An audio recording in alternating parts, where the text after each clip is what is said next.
Second year of medical school is so much better than the first year. Or so that's what they said.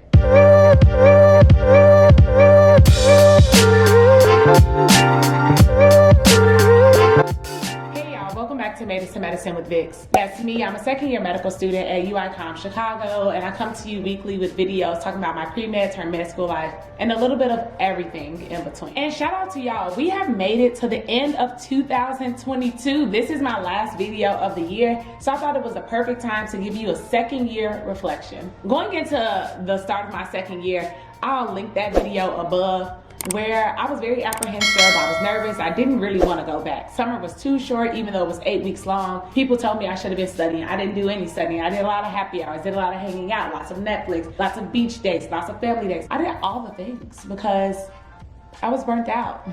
People will tell you that when you come to medical school that it's like drinking from a fire hydrant, but at some point you'll normalize and you'll get it. Well, I never reached that point. I never plateaued. I never hit the mountaintop. I was low down in the valley all of first year. So by the time I hit the summer, there was no way that I could study. I made an entire reel on Instagram talking about how I plan to do an AMBOSS study session over the summer. I did all of one day, 4 questions, and I quit. I mean, and I'm not mad about it. I'm not a quitter, but I had to let it go because it was not serving me in that moment. So second year, different, but yet the same.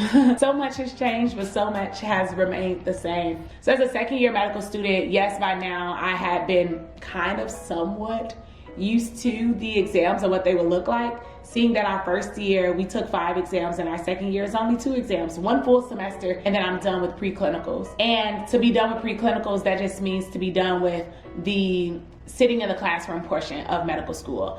After this, I go on to study for step 1, USMLE step 1, which is my first board exam, a series of 3 that I have to take.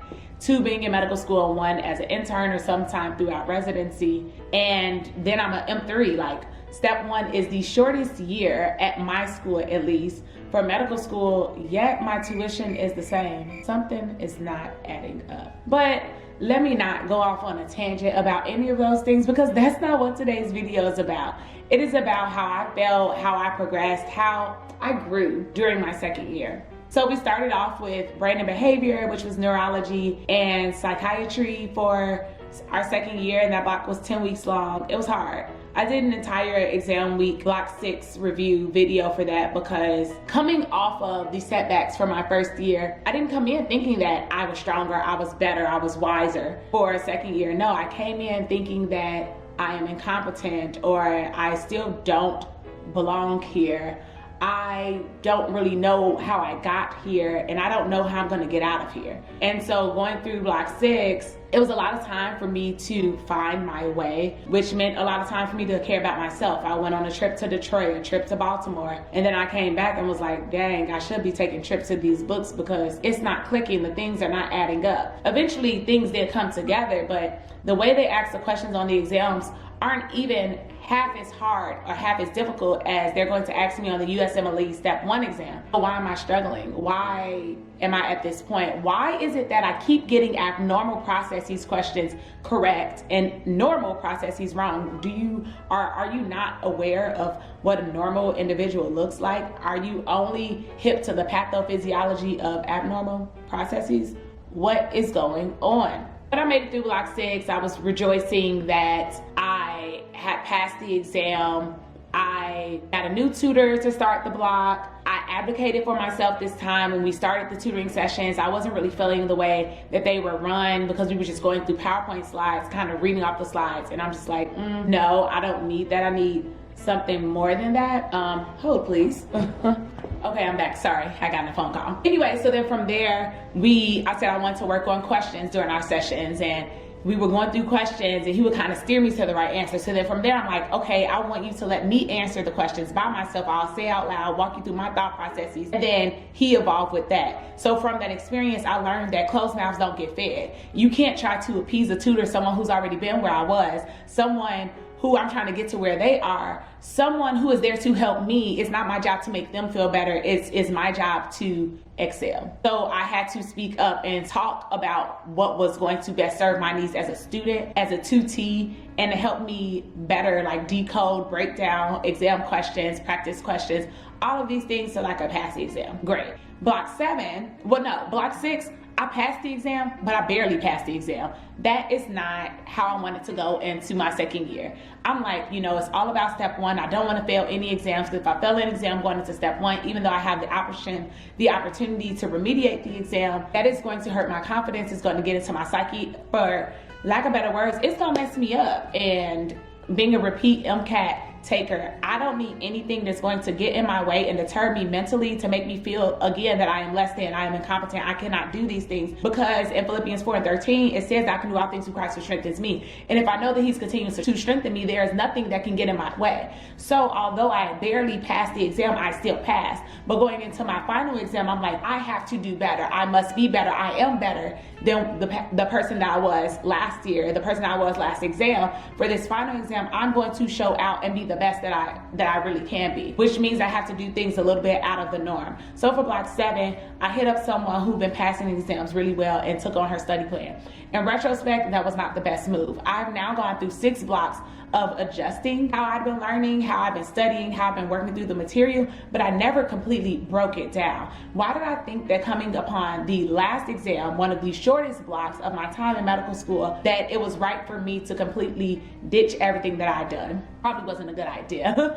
I will say that she had a study log, and I loved how I was able to track whether I actually got through lectures, how long it took me to get through the lecture, how long it took me to get through the pre-work, how many Anki cards were associated with the lecture. That level of organization, I aspired. That part was great. But just doing all of the pre-work without actually looking at the lectures and moving on was too much. Okay, so for example, if the lecture is on endocrine, let's say congenital adrenal hyperplasia, I was supposed to look at the pre-lectures for that lecture and then unsuspend the Anki cards and then move on to the next lecture. Let's say it's on hypothyroidism. So do the same thing again, pre-lecture, Anki, next lecture, pre-lecture, Anki. So in my mind, at some point, I'm like, oh, I've seen all the lectures. No, girl, you've seen all of the pre-work, but you have not seen the actual lectures. So I eventually got very behind on work, and I have never been behind as a medical student for more than, let's say, 2 days max. At one point, I was behind by a whole week, and I'm just like, whoa, this is overwhelming. And the block was only 4 weeks long, with a week to study for the exam. That was not smart on my behalf, but luckily, I passed the exam well above, and like above more than 1 standard deviation. I didn't even count, but like my score was pretty well. I walked out confident knowing that I passed before even getting the results. This was one of the few times that I walked out of the exam not saying that I'm borderline. Maybe I passed, maybe I didn't pass, but no, I'm like, wow, I'm officially done with my preclinical exams. I'm officially done with didactic learning. I am officially done with this UIC stuff and can move on to the big boys of USMLE Step 1. So what I have learned from looking at my recap video from block 1 all the way to now being done with block 7 is like, wow, I really did that. And that I am capable, I can do this, I will continue to grow, I will continue to prosper, I will continue to advance. But the only way for me to do that and to be successful is to reach out to the people who have been here before me. I have attended several sessions on how to construct your step 1 study plan. I've reached out to several M3s asking them what are some things I need to focus on. A M4, that's one of my friends, has sent me a list of trial by fire or something like that, where it lists all of the topics that are kind of high yield on step 1, so I can start with those and creating my plan. Even during winter break, I have started to study. It is now after Christmas. I did not want to get up and study today, but I had to because I'm not failing step 1. I'm not pushing my exam back. Granted, I will push my exam back if I need to, and there's absolutely nothing wrong with pushing your test back because failure is not an option. And if I must delay it, that does not mean that I am denied. I know that these are things that y'all have already heard before, but this is still my story, and I just feel like when I'm talking to y'all, it's more so of a realization of the things that I need to do in order to stay committed, stay dedicated, and continue this drive. So at the end of block 7, I started studying with Sierra for the exam. And although I despise going on campus, I loathe it. I hate leaving my house. I hate having to put on all these layers because it's the winter time here and it's so cold. But going through material in person with someone, I need that because sometimes I get distracted on Zoom and I might, you know, have my texting up on another screen while I'm on Zoom with you on my computer screen.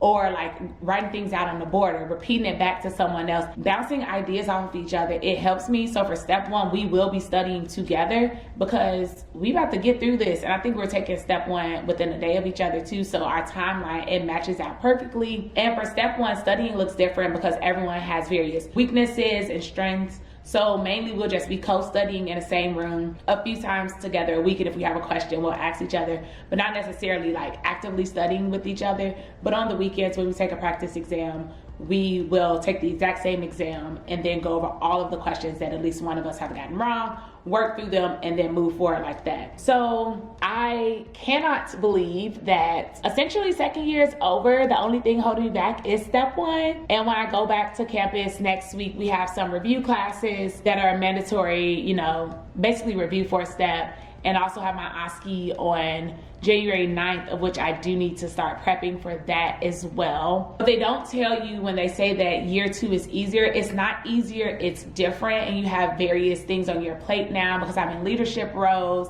I am more involved with extracurricular activities. I am doing research, which means I have a PI that I have to report to every week or every other week. It depends on what project we're on. I'm trying to go to conferences. I'm writing manuscripts. I'm working on other research projects. I'm still the co-vice president of my class. I was more involved in SNMA this year, participated, went to the Regional Medical Education Conference. There are just like a litany of things that I am involved in, which means that like year two wasn't really harder because more was on my plate. I feel like I have a little less free time, but I'm still here and I'm still doing it. So furthermore, therefore, moreover, I'm doing it in second year. It's okay. It's still medical school. It's still hard. It's still challenging. I'm still working on time management. I'm still trying to feed my soul and feed my own personal interests. I'm still being the best version of me. That's all that I can really ask for. But again, thank y'all for rocking with me for all of 2022. Here's a playlist for you to catch up on my channel. And I will see you in the new year. Until then, stay safe and happy new year. Bye, y'all.